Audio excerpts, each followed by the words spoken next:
Welcome back दोस्तों, मैं हूं आर.के. सिंह और आप देख रहे हैं एक्सीलेंट नॉलेज। आज मैं आप लोगों के बीच में हाजिर हूं बिहार जाति आधारित गणना का जो दूसरा फेज शुरू होने वाला है उसका महत्वपूर्ण वीडियो को लेकर के, यानी कि जाति आधारित गणना का काम जो शुरू होने वाला है उससे पहले का परीक्षण है और यह प्रशिक्षण भी है। तो वीडियो थोड़ा लंबा जरूर हो सकता है, लेकिन आप इसे ज़रूर देखेंगे, आपको जनगणना का कार्य करने में काफ़ी आसानी होगी। तो आइए न विलंब करते हुए शुरू करते हैं। प्रथम चरण के आंकड़े की प्रविष्टि। प्रथम चरण के जो आंकड़ा है उसकी प्रविष्टि हो चुकी है, जो कार्य आप 7 जनवरी से लेकर के 21 जनवरी के बीच में किया था। काम क्या किया था यहाँ देख लीजिए आप, यह काम आपके द्वारा किया जा चुका है और यह कार्य भी आपके द्वारा किया गया है। करो उपयुक्त दोनों आंकड़े बिहार जाति आधारित गणना के पोर्टल, ये ऊपर के जो दो आंकड़े हैं, यह आंकड़ा और यह आंकड़ा, ये जाति आधारित गणना का पोर्टल जो है, इस पोर्टल पर प्रविष्टि की गई जा चुकी है। प्रथम चरण के सभी आंकड़े बिहार जाति आधारित गणना ऐप पर लॉगिन करने पर परगना और पर्यवेक्षक को स्वतः उपलब्ध होंगी। आपने जो पहला चरण में काम किया है, जैसे ही लॉगिन करेंगे आप अपने मोबाइल से और मोबाइल नंबर आपका रहेगा, पासवर्ड आपको दिया जाएगा। जैसे उसको लॉगिन करिएगा तो पहले फेज में जो आप काम किए हैं उसका आंकड़ा आपको दिखने लगेगा। आगे आइए देखते हैं और जानकारी क्या है। द्वितीय चरण प्रपत्र। इस समय प्रत्येक परिवार व्यक्ति के व्यक्तिगत, सामाजिक, शैक्षणिक और आर्थिक आंकड़े प्रपत्र और मोबाइल ऐप दोनों के माध्यम से एकत्रित किए जाएंगे। यानी आपको प्रपत्र पर और मोबाइल का ऐप पर भी, ये दोनों पर कार्य करना है। पहले ऐसा था कि ऐसा सूचना मिल रही थी कि प्रपत्र पर काम किया जाएगा तो मोबाइल ऐप पर नहीं, अगर मोबाइल ऐप पर काम करेगा तो प्रपत्र पर नहीं। लेकिन यह सूचना सही नहीं है, गलत है। आपको दोनों स्तर पर कार्य करना होगा। मैन्युअली आपको प्रपत्र पर भी काम करना है और मोबाइल ऐप पर भी काम करना है। पहले आपको प्रपत्र पर काम करना है, फिर उसी प्रपत्र को देखकर मोबाइल ऐप पर। गणना प्रपत्र में इस परिवार आंकड़े लेकर उस परिवार के प्रधान का हस्ताक्षर करने के उपरांत सभी आंकड़े मोबाइल ऐप पर प्रविष्ट किया जाएगा। मोबाइल ऐप से यह आंकड़ा बेल्ट्रॉन के सर्वर पर एकत्रित होगा, जो बिहार जाति आधारित गणना पोर्टल पर देखा जा सकेगा। प्रपत्र आंकड़ों का प्रसंस्करण और प्रतिवेदन, ग्राफ, विवरणी आदि का निर्माण भी इसी पोर्टल से होगा। गणना प्रपत्र और मोबाइल ऐप पर प्रत्येक परिवार के लिए एक ही क्रमांक होगा। यानी कि प्रपत्र का जो सीरियल नंबर होगा, जैसे कि कोई मकान नंबर आपका मान के चलिए 20 है प्रपत्र पर, तो आपको मोबाइल का जो ऐप होगा उस मोबाइल ऐप पर भी 20 नंबर क्रमांक ही होगा। गणना के बाद सभी प्रपत्र को स्कैन कर मोबाइल के आंकड़े से टैग कर सॉफ्ट कॉपी में रख लिया जाएगा। इसलिए आप ध्यान रखिएगा कि काम आप सही करेंगे, क्योंकि यह भविष्य के लिए रखा जाएगा। आइए आगे। ये जो आप स्लाइड देख रहे हैं, ये स्लाइड काफ़ी महत्वपूर्ण है। इस पर इसको आप स्किप ना ही करें तो ज़्यादा बेहतर है। आप जो जनगणना का कार्य पहला फेज में करके दिए हैं, अब जो आप जाइएगा उसमें क्या परिस्थितियां उत्पन्न हो सकती है देख लीजिए आप। वही परिस्थिति है यहाँ पर। प्रथम चरण में लिए गए आंकड़ों के हिसाब से परिवार उपलब्ध हो और सभी आवश्यक आंकड़े एकत्र कर लिए जाए। जो काम आप पहला चरण में किए हैं, जो परिवार का नाम दर्शाए हैं, जितना सदस्य दर्शाए हैं, वही आंकड़े। के बाद कह रहा है प्रथम चरण की भवन संख्या, मकान संख्या पर अब कोई परिवार रहने के नहीं रहता है। कह रहा है कि जो भवन संख्या, मकान संख्या आपने लिख कर जमा किया था पहले, उसमें अब परिवार नहीं रहता, वो चले गया दूसरी जगह, प्रवासी हो गया। तो ऐसी परिस्थिति आ सकती है। तो उसको क्या करना है, उसमें करना क्या है कि प्रपत्र पर आपको उस प्रपत्र पर आपको लिख करके छोड़ देना है। यानी कि मुखिया का नाम लिखना है, उसको छोड़ देना है सभी कॉलम को मैन्युअली रूप से, और प्रपत्र को मोबाइल ऐप पर जब वह भरा जाएगा तो वहाँ पर भी उसको छोड़ दिया जाएगा।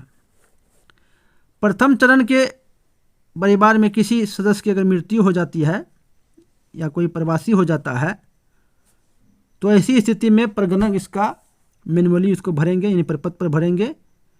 ऐप पर यह नहीं भर सकेंगे, क्योंकि ऐप पर इसका नया मेंबर्स का अगर 5 सदस्य आप दर्शाए हैं, अब सदस्य 6 हो गया वहाँ पर, तो छठा सदस्य का नाम आप नहीं लिख सकते हैं वहाँ पर। यह कार्य पर्यवेक्षक करेंगे। किसी बच्चे का जन्म हो गया, ये भी कार्य, इसका नाम पर्यवेक्षक जोड़ेंगे। प्रथम चरण के भवन संख्या मकान संख्या में कोई नया परिवार रहने के लिए आ गया तो आप उसको प्रपत्र भर लीजिएगा अंतिम में। अंतिम का मतलब हुआ अंतिम मकान नंबर दे करके आप उसको भर लीजिएगा। भवन संख्या बटे के रूप में जो आप किए हैं वो भर दीजिएगा, लेकिन आप मोबाइल ऐप पर नहीं कर सकते हैं।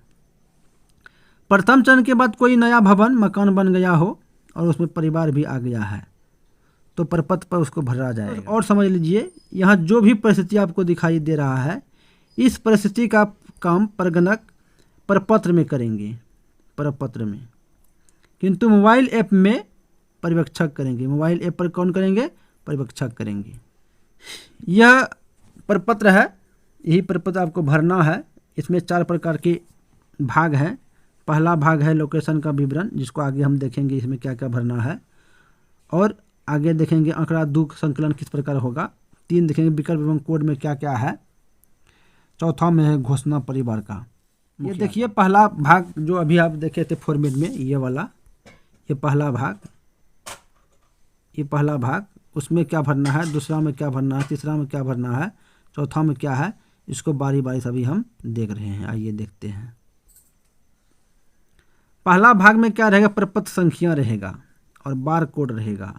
यही कोड को आप स्कैन करके आपका मोबाइल ऐप पर आ जाएगा कि वह प्रपत्र का संख्या कितना है। उसके बाद राज्य है, राज्य बिहार लिखना है आपको। जिला कोड रहेगा, चार्ज कोड रहेगा, पंचायत कोड, वार्ड कोड, गन्ना ब्लॉक संख्या, उपगन्ना ब्लॉक संख्या, भवन संख्या, मकान संख्या, परिवार क्रम संख्या, परिवार में कुल सदस्यों की संख्या, वर्तमान में पता, पिन कोड, राशन कार्ड संख्या और जाति प्रमाण पत्र का क्रमांक संख्या।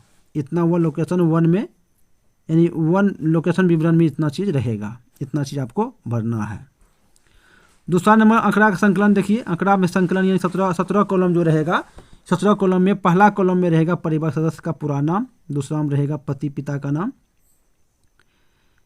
परिवार के प्रधान से संबंध क्या है वो रहेगा, आयु रहेगा, वर्षों में भरना है, लिंग रहेगा स्त्रीलिंग पुल्लिंग या अन्य, वैवाहिक स्थिति, धर्म, जाति का नाम कोड, शैक्षणिक योग्यता, कार्यकलाप, आवासीय स्थिति, अस्थायी प्रवासीय स्थिति, कंप्यूटर लैपटॉप, मोटर वाहन, कृषि, आवासीय भूमि, सभी स्रोतों से मासिक आय। इस वीडियो को आप एक बार देख लीजिए, फिर आगे हम और वीडियो लेकर के आने वाले हैं कि यह किस प्रकार भरा जाएगा। आइए आगे देखते हैं। प्रपत्र का तीसरा भाग है, उसमें लिखा हुआ रहेगा कोड रहेगा। कोड कौन कौन रहेगा? 17 कॉलम है आपका, 17 प्रश्न है। 17 प्रश्न में से 15 प्रश्न का कोड आपको वहाँ पर दिया जाएगा, किंतु 8 नंबर और 9 नंबर प्रश्न जो है उसका कोड नहीं दिया जाएगा। उसके लिए कोड का एक फॉर्मेट मिलेगा निर्देश का, उसी को देख करके आपको भरना है। उसके बाद प्रधान, परिवार का जो प्रधान होगा, सदस्य प्रश्न पूछने के समय आपको सबसे प्रधान जो जानकारी आपको देगा, वो जानकारी के अनुसार जो सबसे आपको उपयुक्त कोड लगेगा, वही उपयुक्त कोड आपको क्या करना है? भरना है। किसी प्रश्न के लिए अभिलेखीय साक्ष्य की मांग आपको नहीं करना है। अगर आपको लगता है कि मुखिया जो हमको जानकारी दे रहे हैं वो गलत है, तो उसकी जानकारी यानी उसको ध्यान दिलाना है कि आप जो बता रहे हैं हमको वो गलत है। फॉर्मेट का चौथा भाग देख लीजिए, स्व घोषणा व हस्ताक्षर है। इस भाग में मुखिया द्वारा घोषणा किया जाएगा और उसका हस्ताक्षर लेना है। अगर मुखिया पढ़े लिखे नहीं है, अगर वह नहीं पढ़ पाता है तो पढ़ करके आपको सुना देना है और उसका अंगूठा ले लेना है। और परिवार का जो प्रधान है जो आपको सूचना दे रहा है, उसका क्या करना है? आपको उसका क्रम संख्या भी लिखना है। प्रगणक अपना जो आप, यानी प्रगणक जो आप हैं, आपका साइन होगा और डेट भी होगा, पर्यवेक्षक का साइन होगा और डेट होगा। परिवार का प्रधान का क्या मतलब है? इसका तो कोई मतलब ही नहीं। आप इस प्रधान किसे बनाए हैं? ऑलरेडी बना चुके हैं, इसमें ज़्यादा लफड़ा में आपको नहीं पढ़ना है। ऑलरेडी इसको क्या किए हैं आप? परिवार का जो प्रधान है उसको प्रधान बना दिए हैं। इसको एक बार पढ़ लीजिए, आप पढ़ भी लिए होंगे आप। प्रपत्र भरने के समय देवनागरी लिपि का प्रयोग करना है, इसी चीज़ को यहाँ पर कहा है। और काली लीड का प्रयोग करना है, यह कहा है। साफ साफ भरना है, यह कहा है। देवनागरी लिपि में अरबिक न्यूमेरल का उपयोग करना है। और एक बात महत्वपूर्ण इसमें क्या कहा है, यहाँ कहा है कि अगर आप जो बॉक्स में आप जो नंबर भर रहे हैं, जैसे ये बॉक्स है, इसमें जो नंबर भरना है, जैसे 2 भरना है तो इसी प्रकार भरना है। यानी कि बॉक्स के चारों किनारों में से किसी किनारे पर ये नंबर को टच नहीं करने देना है। यानी कि इस प्रकार नहीं भरना, आपको दिखाते हैं, इस प्रकार नहीं, ये टच कर रहा है, इस प्रकार नहीं, गलत है, ऐसा नहीं भरना है, ऐसा भरना है। चलिए अब देखिए प्रश्न कौन कौन रहेंगे 17 प्रश्न में से, उसको देख लीजिए आप। इसको परिवार सदस्य का नाम रहेगा, पिता पति का नाम रहेगा, परिवार के मुखिया से कौन संबंध है वो रहेगा, उसका कोड दर्शाना है, कोड इसी प्रकार रहेगा आपका, इसको देख करके भरना है। चौथा नंबर सवाल देखिए, आयु है वर्षों में, फुल वर्ष में आयु लिखना है। लिंग देख लीजिए, इसका कोड देख लीजिए, यहाँ पर, यहाँ 3 लिंग है, स्त्रीलिंग पुल्लिंग है और अन्य है, वो भर देना है। छठा प्रश्न वैवाहिक स्थिति है, यहाँ पर एक कन्फ्यूजन आपको हो सकता है, अविवाहित का तो कोई बात ही नहीं है, अविवाहित के लिए 1 भर दीजिएगा, जिसका विवाह नहीं हुआ है। वर्तमान विवाहित मतलब होगा कि किसी का संबंध है, संबंध लगा हुआ है, यानी शादी होने वाली है 1 आध महीना के बाद, वह कह रहा है कि नहीं हमारे पत्नी का भी नाम लिख लीजिए, हमारा विवाह होने वाला है, तो आपको नहीं लिखना है, यानी उसको विवाह नहीं हुआ है तो नहीं लिखना है। क्योंकि यहाँ कह दिया है कि वर्तमान में विवाहित, इसका मतलब ये है वर्तमान विवाहित, इसलिए लिखा है कि वर्तमान विवाहित होना चाहिए तब 2 देना है, नहीं तो अविवाहित होगा। विधवा विदुर आप जान ही रहे हैं, विधवा पति नहीं है तो उसको विधवा हुआ, पत्नी नहीं है तो विदुर हुआ, उसके लिए 3 कोड। चौथा नंबर कोड होगा संबंध अगर विच्छेद है कानूनी रूप से, किसी को संबंध विच्छेद हो गया है, तलाक दे दिया है कानूनी रूप से, तो 4 होगा, और धार्मिक रूप से दिया गया है तो 5। 7 नंबर में कोई बात ही नहीं है, धर्म ये काफ़ी आसान है, धर्म जो है जो धर्मों को कहेगा, हम हिंदू धर्म को मानते हैं तो यह कोड होगा, एम्पर का जो कहेगा उसका कोड डाल देना है। 8वां नंबर में जाति डायरेक्टरी के अनुसार जो जाति जो कहेगा वो भर देना है, और उसका कोड जो है देख करके आपको भरना है। आपको जो फॉर्मेट दिया जाएगा उस फॉर्मेट के साथ में आपको एक निर्देशिका दिया जाएगा, जाति का कोड होगा उसमें, 115 जाति का कोड है उसमें, आपको उसको देख के भरना है।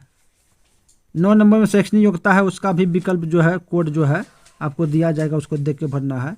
10वां नंबर कार्यकलाप है, ये कार्यकलाप आपको देख के भरना है, इस पर ध्यान रखना है, इसको देख के भर देना है। इसमें क्या क्या भरना है देख लीजिए आप, सरकारी नौकरी, संगठित और प्राइवेट, संगठित क्षेत्र में प्राइवेट नौकरी, असंगठित क्षेत्र में प्राइवेट नौकरी, स्वरोजगार, काश्तकार, खेतिहर मजदूर, यानी किसान काश्तकार में आएगा, खेतिहर मजदूर, निर्माण मजदूर, अन्य मजदूर, मिस्त्री, भिखारी, कचरा बीनने वाला, अन्य, विद्यार्थी, गृहिणी, कुछ नहीं।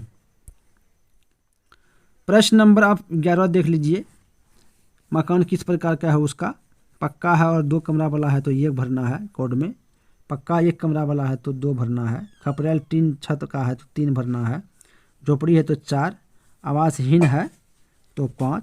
12 नंबर प्रश्न में है अस्थायी प्रवास की स्थिति में अगर लागू नहीं है तो लागू नहीं 1 होगा, बिहार में अन्य स्थानों पर नौकरी या रोजगार कर रहा था 2, एवं प्रकार इसको पढ़ लीजिएगा बढ़िया से, उसका कोड दिया गया है। गन्ना का प्रश्न नंबर 13 देख लीजिए, लैपटॉप कंप्यूटर है